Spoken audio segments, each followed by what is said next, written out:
All right. Hello, everyone. It's Jennifer Lund here from fraucoach.com, speaking to Daniel Jordi in Switzerland. Good morning to Switzerland. jordico.com is your house, your base. And what do you do? Yeah, good evening to New Zealand.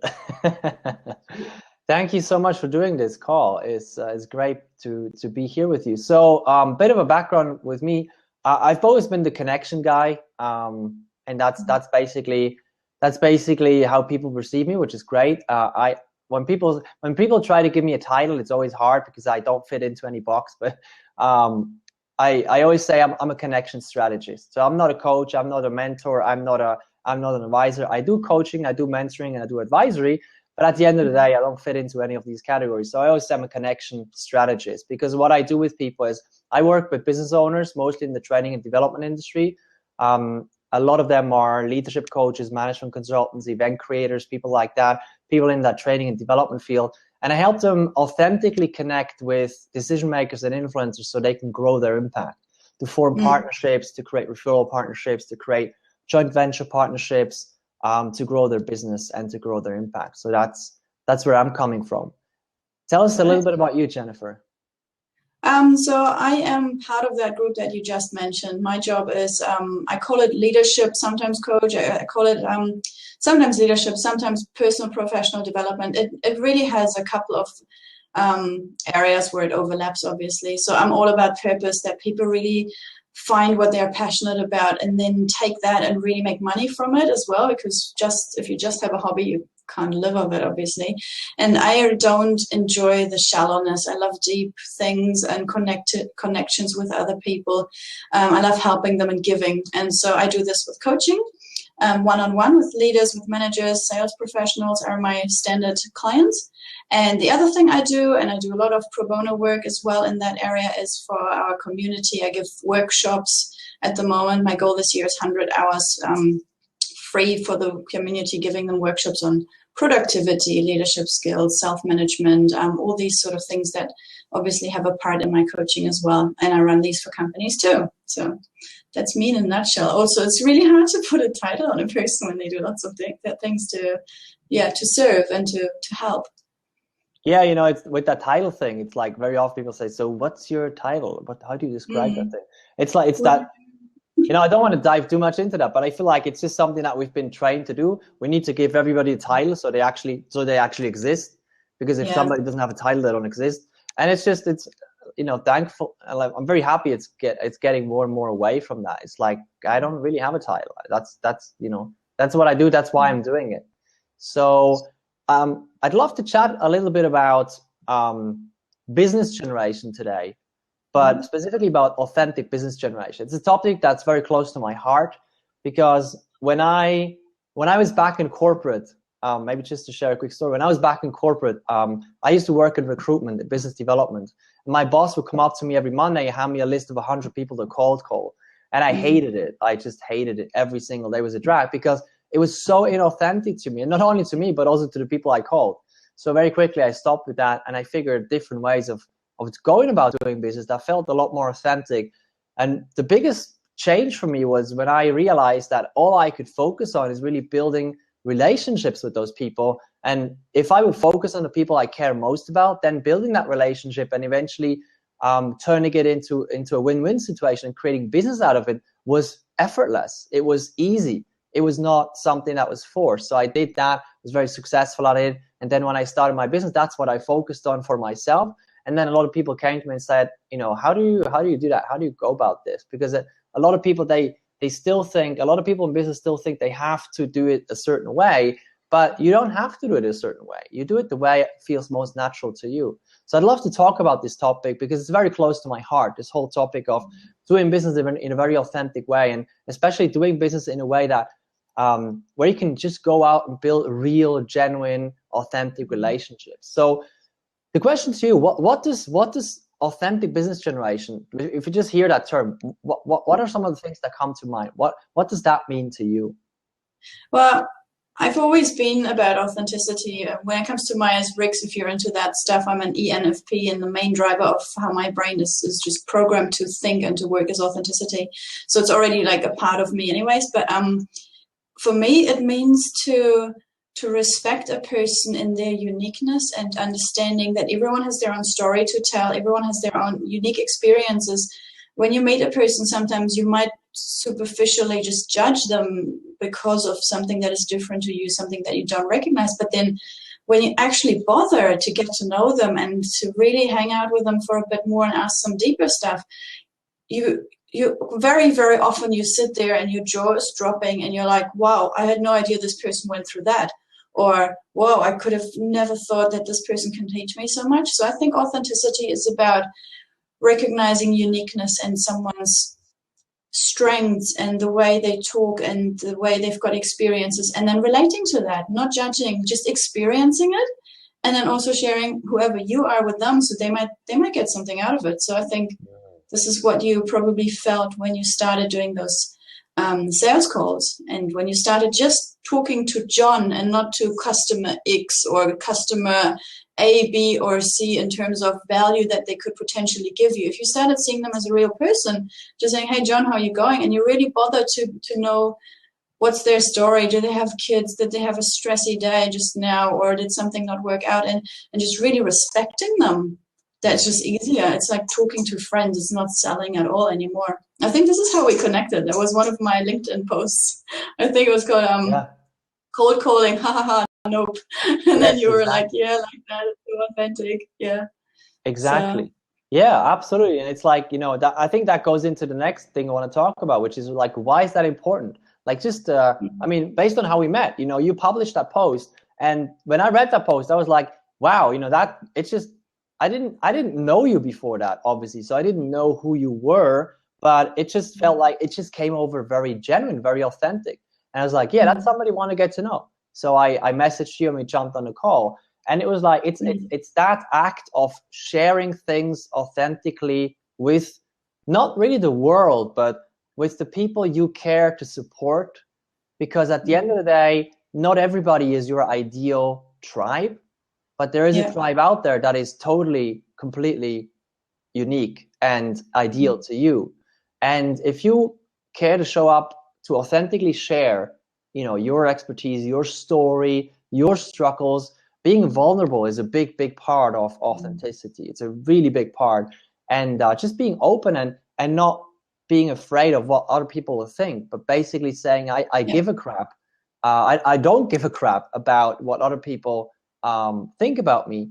And I really care to make that connection, and then just show up in that way. And that really makes that connection happen. And I feel that's why it's so important, because everything becomes effortless. It's like so many times we're so stuck in, messaging, for example, LinkedIn. We're so stuck in how can I make that message so effective? How can I make that more effective? How can I get through to SEO, more keywords, and all that stuff? Yeah, how can I get my foot into the door? And all these questions. But at the end of the day, it's just we're so caught up in our head that we don't use our heart to connect. We don't go out there and just say, you're awesome.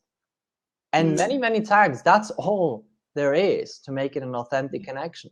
It's not about how can I persuade anyone or anything to do that. I always talk about the difference between persuasion and inspiration, persuading versus inspiring. If you just go out there and instead of trying to persuade people to do something, if that's buying from you, if that's working for you, whatever that is, and focus on what can I create that inspires that person, everything changes. So that's my ramble about why it's important. Why do you feel that topic is so important in today's business world? I think because it really ties in with my coaching style as well. So I don't have to be a coach, which is what I really enjoy doing, talking to people, helping them to recognize what they can do and giving them action steps and clear pathways to get there. But it doesn't mean I have to be coach and a salesperson. Most people do something that they really love, but then there's the sales bit on the side and they are not really trained in it. They're not a fan of it. It feels fake. It feels weird. They push it aside and rather do the stuff that they really enjoy doing. But when you are authentic and you don't see yourself as a BDM, a business development manager for yourself, but you just see yourself as, I'm a coach and I talk to people about what I do and I get to know people. And sometimes they might remember me because I was nice and open and honest and helped them.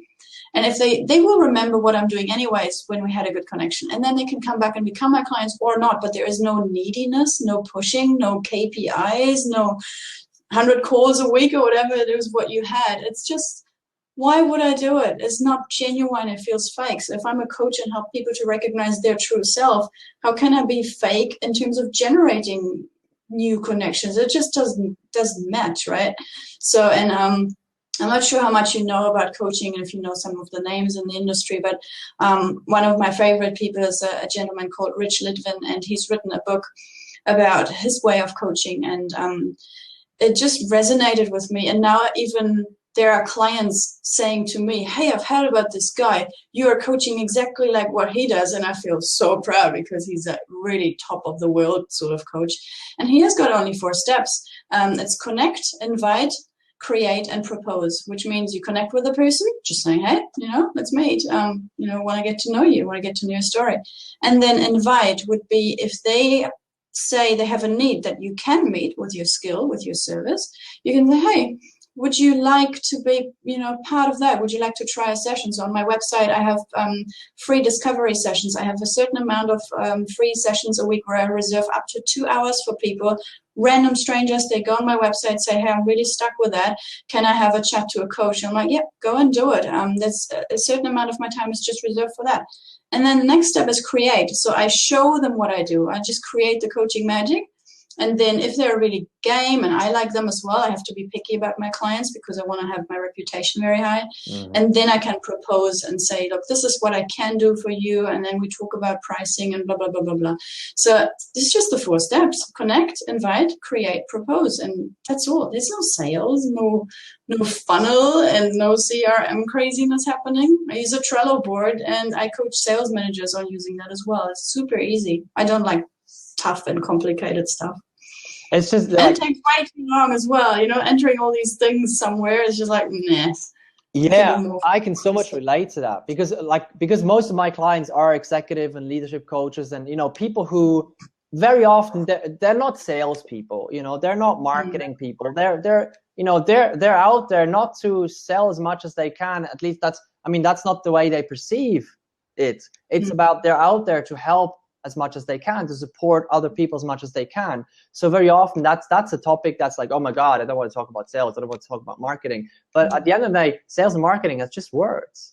Like a great mentor of mine, JP Morgan, once talked about this topic, and he said, you're not getting clients, you're not finding clients, you're creating clients. Yeah. Because at the end of the day, when we talk about coaches, at the end of the day, when you go out there and just go about what you do best and coach every person that comes into your world, clients is a natural consequence of that, because there's always going to be people who can't help themselves and say, oh my God, I want to work with you. And that's been my experience over and over again. When I've been focused on getting clients, I have had really, really big trouble with generating more business, growing my business. But when I was just out there building relationships and focusing on the impact I can have with people, many times people I thought they would never become clients, or even were not even potential clients, I saw them. They, at the end of the conversation, they were like, hey, can I please work with you? Because we talked, and at some point I didn't care about, okay, what can I say in this conversation so that at some point they will then say, okay, I want to work with you.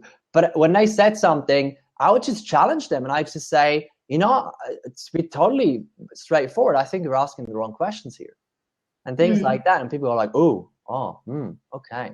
And then at some point they realize, I'm a challenger. That's one of my roles. I'm a challenger.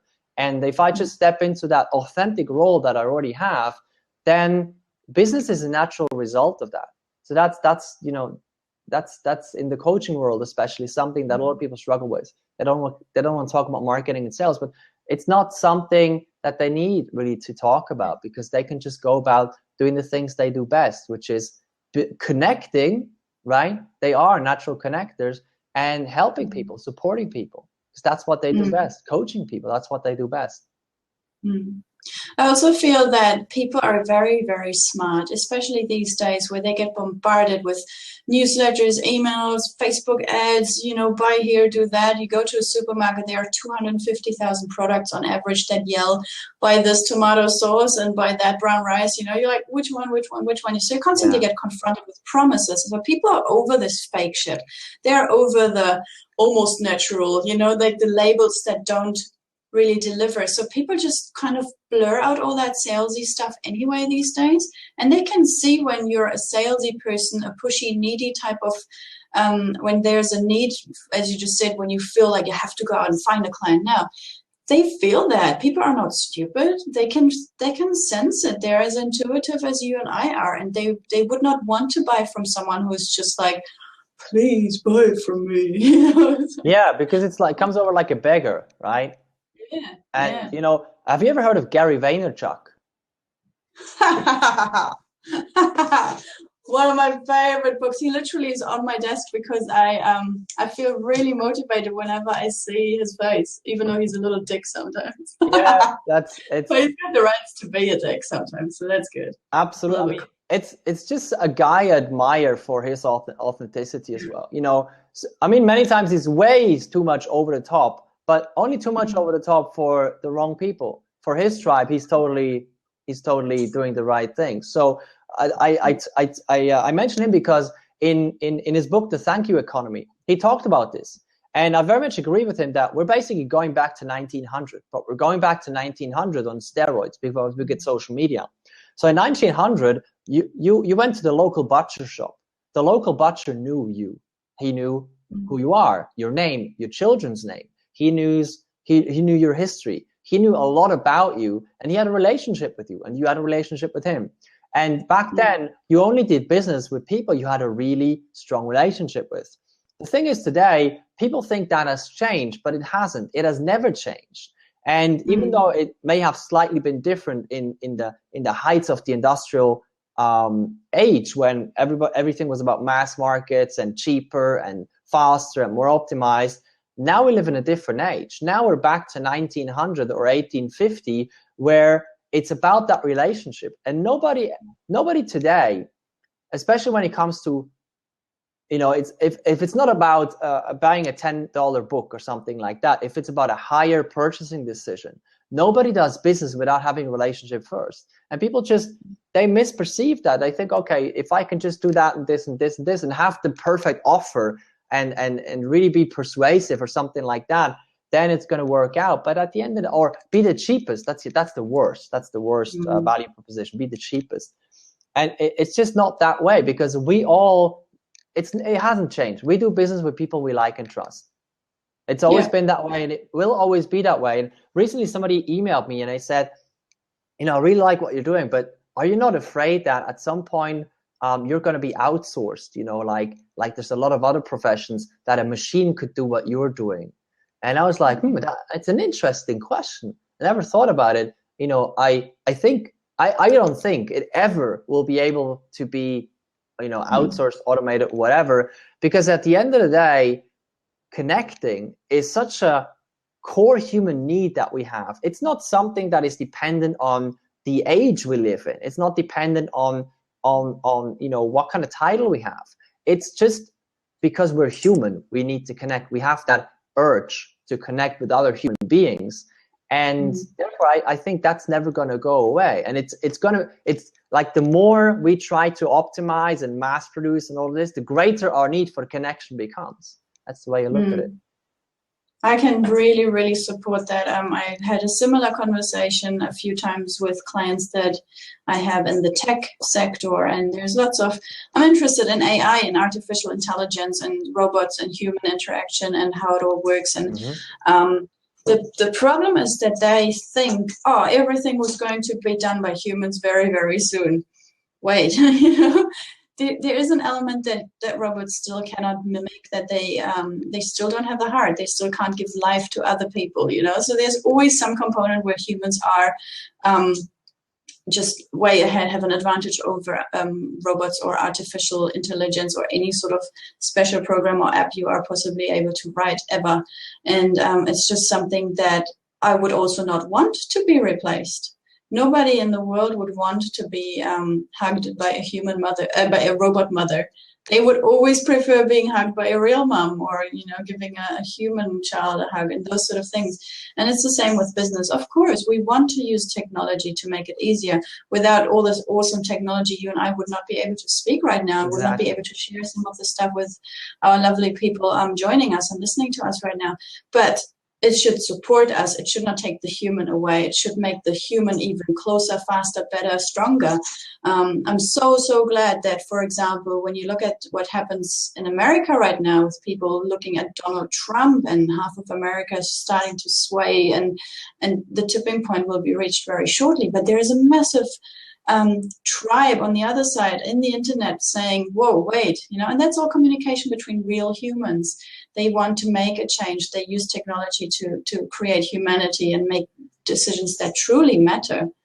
So can I ask you, if we want to help someone who's just starting out, for example, they have not a big network, how would you tell them what's the best strategy for them to go about creating genuine, sincere relationships? Because we know it all takes time. It doesn't happen overnight that you have people who trust you and all of a sudden come and buy from you. So what is, in your experience, when you coach and mentor others, the almost shortcut to deep connections? Well, the first point is always, okay, first of all, the first part is always the mindset. You can basically come from two different sides. You can come from a place of inspiration, or you can come from a place of desperation. The problem that you just mentioned before is somebody starting out. Now, if somebody's starting out and they're already in this place, oh my God, I got to get clients, otherwise I have to get another job again, or I'm going to be out of business in a couple of months.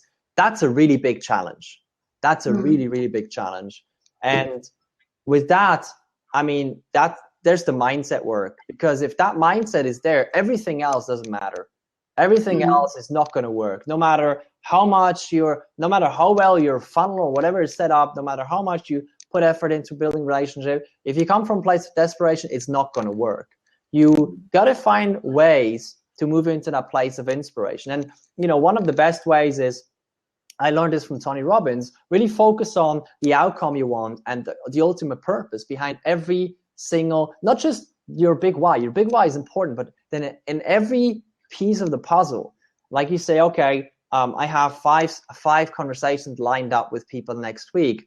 Okay, what's my ultimate outcome with this? And if it's, I mean, think about it. You have these 5 conversations and you say, my ultimate outcome is to get 5 clients. How inspiring and energizing is that to you? Well, it could be very inspiring and energizing, but most of the time, just by saying it like that is like, okay, I'm going to have these conversations. Well, it's not interesting. Why do you want to have that? Why do you want to work with those people? Like, what's the ultimate purpose behind that? Like, what's the why behind that? And when you're crystal clear about that, then it's easier to move into the mindset of inspiration. And when that's what I would say the first step is, like, being really clear about the outcome and the why behind not just the big picture, but also the different pieces of the puzzle. And then once you have that, then you can come from a place of inspiration. And then you can start looking at, okay, like the market, like, okay, so let's say you work with executives, okay? Now there's the executive market, maybe 100%. The thing is, you're never going to work with all the 100%. You're only going to work with a very small percentage of those people. And the challenge is that a lot of people just focus on that bigger market. And the challenge with that is that every market is divided into different categories. You usually have the big piece of the market that doesn't really understand. They don't understand coaching. They don't understand the value of coaching, what the hell that is even, and why they should care. So why would you care to try to persuade them that it's the right thing? Focus on, like Seth Godin said it perfectly in one of his books, and he said, focus on leading the people who are already going where they want to go and help them get there. And those are usually, when you look at a market, those are the 2%. You can call them innovators, or I just call them the 2%. I don't want to give them a name. I just call them the 2%. And if you focus on those 2%, they are the ones who are already going where they want to go, and they just need a leader. They just need somebody by their hand, walking by their side to help them get there. And they don't need to persuade it that where they need to go is the right way, right place to go. They're already clear about where they want to go. So focus on those 2%. And if you focus on those 2%, then some of the other people will also convert into the 2% and say, okay, I understand, I get it. Maybe they read your testimonials from those 2% and say, okay, maybe that's worth considering. Maybe coaching is worth considering. But if you focus on the arts, it's going to be really hard. And I always try to find the biggest leverage, because I want to do things that feel effortless. I'm not in business to work really hard. I'm in business to make the biggest impact in a way that feels effortless to me. Why would I do it in any other way? So that's why I focus on those 2%. That's what I teach my clients as well. And then once you have that, then everything else becomes so much easier. Almost every single challenge that a client of mine has comes down to not focusing on the 2%, no matter what they think the challenge is, no matter if they think it's hard for me to connect, I don't know what to say to people, I don't know, they're not converting into clients, they're not, whatever that challenge is, almost always it comes down to you're not focusing on your 2%, or you're not clear on the why behind that. You're not clear on the outcome that you want to create and the why behind it. So these are usually the steps involved. Like the mindset is the first piece, then the 2%, and then basically you go about your daily business. You go about doing the things that you're best at, and you go out there. And if you're a leadership coach, executive coach, you focus on coaching them. You create conversations with those people, and then in the conversations, you don't have a formal structure to coach them. You just go in there and you're naturally curious, and because you're naturally curious again. Neugierig. Let's talk German. Curious. Then because of that, you ask the right questions. And because of that, you have the impact you want to have in people's lives. And then some people will say, that was really, really, really powerful. Let me work with you. Or would you like to work with me? And that's, I mean, it's pretty simple. We as humans are really good at making things complicated, but it's not. Yeah. It's not complicated. The thing is, if you believe it's complicated, hell yeah, it's complicated. But if you believe it's simple, hell, it's simple.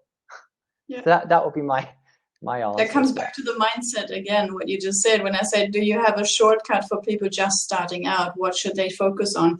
Hone down your niche. Look at the 2% who are almost on their way. Get your mindset right. Go out and do what you love doing anyway. Boom, simple. This is how business works. Yeah, absolutely. And it's like, with that 2%, just quickly going back to that, because there's a very important piece in there, what you just mentioned again, which is focus on them who are, going where they want to go, or almost going where they want to go.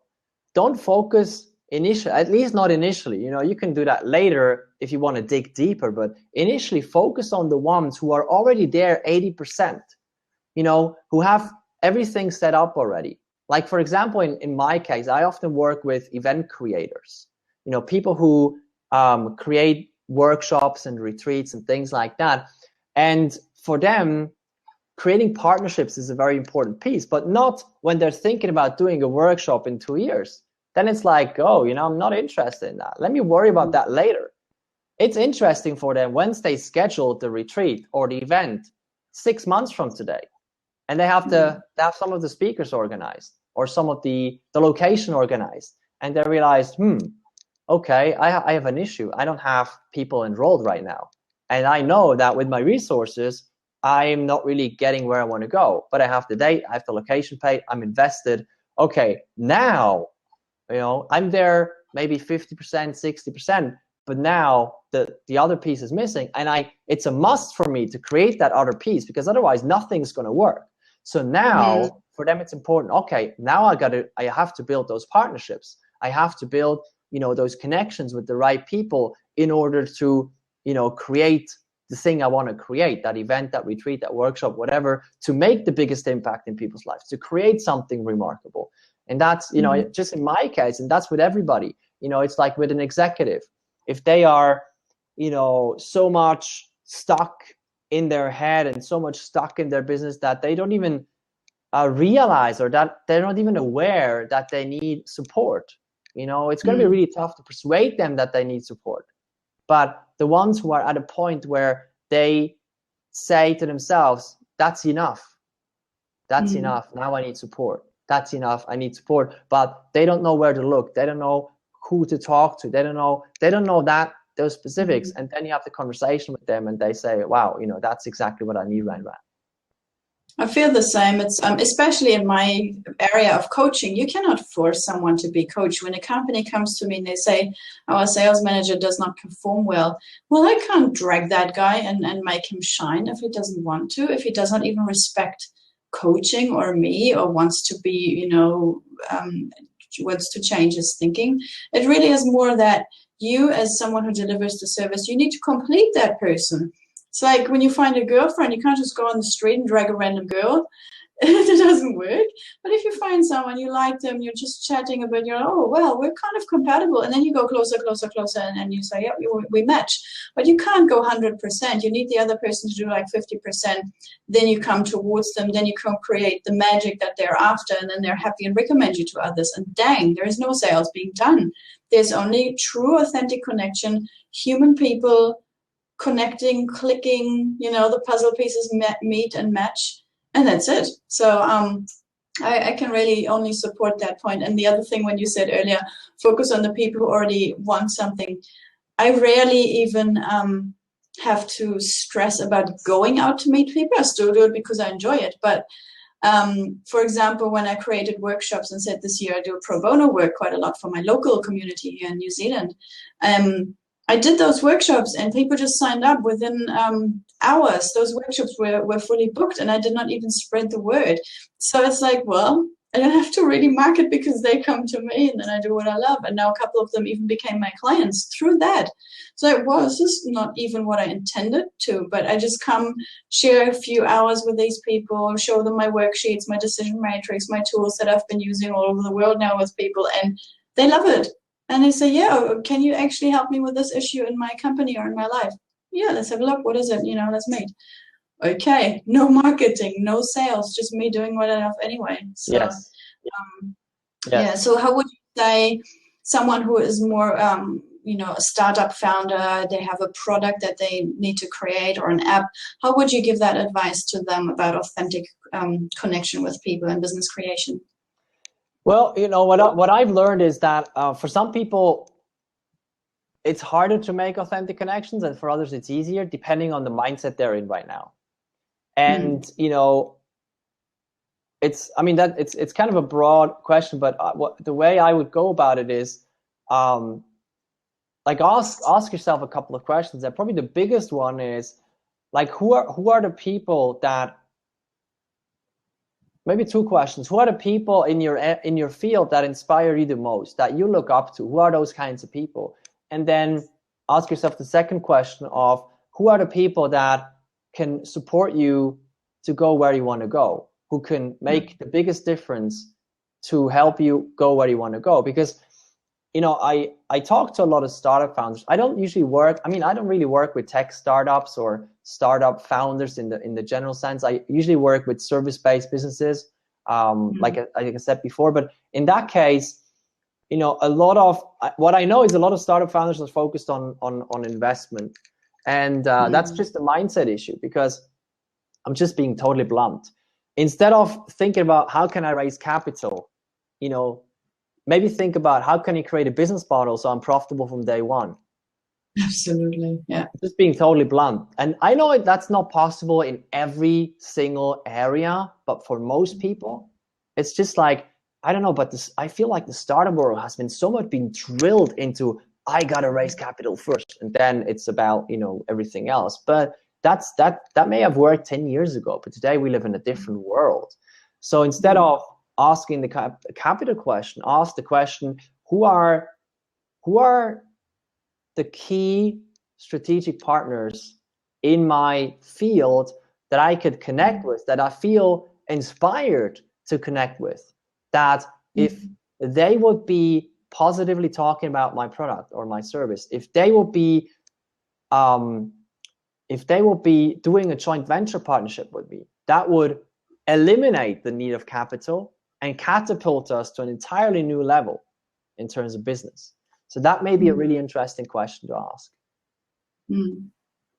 Great. Yeah, that's really good. I always say the cost of a coffee is sometimes the best investment that you can make for your business. Just really go out for a coffee with people who've been there, who've done it. You don't have to necessarily have an official business mentor and pay lots of money for them, or it doesn't even have to be a lot of time invested. But sometimes just going to people who've done it before, who, yes, they are not the same person as you are. They have not the same challenges as you have now, but at least they can prepare you from some sort of like, your mindset will change towards this, or you will have grumpy people who say that, and then your self-confidence drops. And then what I did in your situation was X. You can just learn from that. And if you don't have mentors, there's, as we just said, good mentors out there are in books. Gary Vee is writing books. If you like someone who's blunt, direct, and you know, in the social media world, an expert, you just read their books. And if you're shy and introvert, then read Susan Cain, read Quiet. Or, you know, if you love Seth Godin's thing, then just do that. I mean, they're always available. You can download the books, you can put an audiobook, go for a walk around the park, and an hour later it's like a meeting with a business mentor, and you've learned so much from those experiences. I really recommend people to hang out with the good guys, the inspirational ones, and not the ones who just look at an app and sales hack, SEO growth terms, blah blah blah, because that's just really shallow. And I don't like, I mean, this is just something that our generation has a bit of a label of being shallow and very superficial, but I do not want our generation to be known for that. I really, really want to push for get to know people, hang out with them on Blab, meet with them on Skype, walk with them around the park and ask them what they have done and learn. Yeah, you know, it's beautiful what you share, because Tony Robbins also said that very perfectly. He said 80% of success is psychology, 20% is mechanics. And it's like with the same with books, you know, you can read how-to books and strategies all day long, but if that is true, then if 80% is psychology, then maybe biographies are more effective. Then maybe a book that gives you just that one spark are more effective. Because at the end of the day, whatever you want to call success, you know, financial terms, you know, in terms of being well known, whatever you want to call that, that it really comes down to the confidence and the clarity you have. I believe everything comes down to those two things. It's at the end of the day, everything, if you drill it down to the atom level, it's about confidence and clarity. If you look at the people at the top in any field, they have a crystal clear picture of where they're going, and they're incredibly confident that they will be there. They already feel that they're there. And that's why they're so successful. That's why they're creating things. And even that, you know, sometimes, I mean, it feels effortless, because it's not like I'm trying to get them, trying to do that. You know, even those terms come from a place of uncertainty. You know, people who speak with certainty, they talk about, this is what we're doing, this is what we're creating. You know, there's no plan B. There's just that big picture. That's where we're going. And there may be different paths. You know, if path one fails, then we're going to do path two. But the big picture is the big picture. And I very much believe it comes all down to a level of certainty, a level of clarity, and a level of confidence. And it's like with everything. If you're not crystal clear about the people, about those 2%, it's going to be really hard to find them. It's going to be really hard to identify them. If you're not confident that you are enough to work with CEOs or executives, for example, then, you know, it's going to be really hard to create those conversations. So at the end of the day, I really believe it comes all down to that. And the way you I believe the way you grow clarity and confidence is through conversations. At least that's been true for me. Yeah. I really like how you focused on people who had that dream and they thought about how they would become that person, what their actual purpose was and what they would need, and they saw themselves in that position and so on and so forth. And that is really one of the things that more and more research is now being done in the areas of neuroscience, and we have more insights in how the brain starts making connections, how the neurons fire when you see someone, when you connect with them, all that energy that's literally going on in your synapses. And they say that the process of visualizing your results, your end goal, that's why vision boards work so well. People put something visual, so their brain can take this picture in over and over and over until the subconscious just like has it saved, like on a hard drive. It's pretty awesome. And the good thing is what you just said. If you visualize it, if you constantly like mentally create that cognitive pathway of I am doing this, I am going to have a great presentation, for example. It really helps for people who have a fear of presenting or public speaking, for example. I work with young adults just out of school when they had to prepare for a job interview, and I just helped them, visualizing the interview and prepping, and that really, really helps. And I have just seen that a gentleman, Albert, someone was recommending coming to your show, and I don't know who Melanie Lane was, but hello, Melanie Lane, and thank you for recommending our show here. He just says, maybe being too confident is not a good thing, and I think there's a really fine line between confident and cocky. You can be super confident, and you think, ego, yeah. Watch those shows like America's Got Talent. You have half of the people there, they're overconfident, they think I can sing, and then and nobody likes them. And they're there for entertainment, and I find it but it's a completely different subject, exploiting these sort of people. Anyway, confidence in what you want and what you can deliver and having a real perception of the value you give to people is great. Cockiness, overconfidence, I can save the world when you haven't done anything to show what you're worth, that's bad. And that can probably create wars. Yes, it's a really good point what you mentioned. I would even go as deep as saying there's authentic confidence and there's the other side of confidence, because authentic confidence is aligned with is really aligned with who you are, and the other side of confidence is just driven by ego. And if confidence is just driven by ego, then it's you could say bad. Maybe confident. At the end of the day, confidence is just a word. But if it's driven by ego, yes, it can create really bad things. But if it's driven by an authentic desire to create and to grow and to contribute, then no, there's no level of confidence that can harm. That's at least what I would say.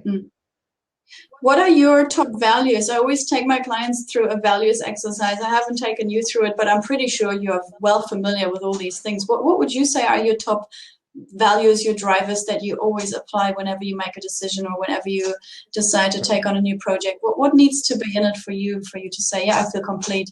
It's been a bit more than a year now, a year and 4 months since I was in Zurich at the convention. It's now called the Inside Out movement. And that's where I did my first real values assessment with a leadership coach, with a purpose coach together. And we drilled it down, and essentially what came out was freedom, impact, and connection. And I looked at them and I was like, yeah, that's me. And since then, I've aligned everything around those core values. And that's why things feel effortless many times. That's why like doing business is very authentic to me. And it's been that like moment when I realized that this is really who I am. Freedom, impact, connection is really who I am. And it's always been who I am, and it will always be who I am, because it's at the deepest core of me, of myself. And that's like my guiding star. It's like my North Star, because everything I create, like I recently created a program called Linked Revolution. And it's all about changing the way people do business on LinkedIn, because many times it's done in a very unauthentic way. The program is all about doing business on LinkedIn by building authentic relationships. And it's all about creating that freedom for people, and it's all about creating authentic connections, and it's all about creating more impact. It's all about my core values, and that's why I have beautiful people in this program, just people who so much resonate with me, the other way around. And there's another program I launched which is called Authentic Partnerships now.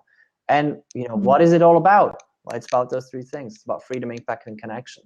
And that's why I believe it resonates so well with my tribe as well. So what about you? I'm curious. Mine are authenticity, passion, and exploration. So I do that value exercise every couple of months, and I redid mine a couple of weeks ago only. And I literally have a reminder on my laptop, on my monitor, just reminding me whatever I accept, because there is a time when your business is going well, when people start approaching you and everyone wants something from you, and you really have to make decisions. Apparently there's a number saying we are making 35,000 decisions every day, from what do I wear, do I hit that snooze button again, should I accept that project, should I marry this person. It's messy in our brains. So if we haven't got these guidelines of who am I and what makes me really happy when I make decisions based on what you just said, your impact and freedom and connection, then we are not happy at the end of the day. Something is missing. And then people feel stuck, or people feel completely burned out. And they're like, shit, I thought life would be sorted by the time I hit 35. And then they find themselves, they're 45 and like, life is still shit. What did I do wrong? Yeah. Where did it go missing? So I really have that, to remind myself, authenticity, passion, and exploration. And I can use it in both ways. I am passionate about helping people to explore their authenticity. I can flip it the other way around. I love exploring authenticity and have a passion talking to people about it. So you can actually have a play and create a mission statement with those key values, because that is really a nice what sort of English do I speak today? A nice way of connecting with your inner self, and to really have that, what you just said, the North Star, or some sort of guidance point of, do I do this? Do I do that? Look at your values. Which one is more resonating with them? Okay, easy peasy, relax, brain is done, It's just the best way. And I like it, because sometimes when I do this with people, they don't call me their coach, they call me the project manager for their brain, because that's the way I just break it down for them and help them to understand how they think and who they are. And as soon as they can connect both, life is just so much easier, richer. They have more time for their family. They don't work 80 hours anymore. And that's just so much fun. Yeah. So just before we get off the call, what would you advise people, or what would you suggest to people, business owners especially, who wanted to align the way they do business more with their core values?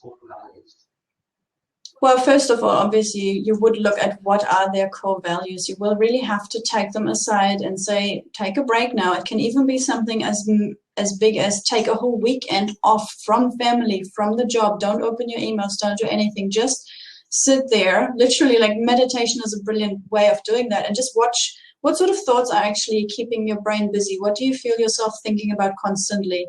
Another strategy that I always do as a beginning is a brain dump. It's a psychology tool that is super easy to do. You sit there, take pen and paper, and for 2 or 3 minutes, you just write everything down that comes in your mind. It's almost like a to-do list, but massive. It includes the long-term stuff too. And then once that is done, look at which values you have, and then look at what is going on in your business. And I really, in my first couple of sessions with people, when it's that type of situation, when it's stressed out business owners who've lost their enthusiasm and their drive, they're like, oh, I started this business, I was really excited about it 5 years ago, but now it's some sort of crap and it feels like I work for someone else. Then I just look at, what have we worked out? Values. Show me your calendar. What are the things you spend time doing?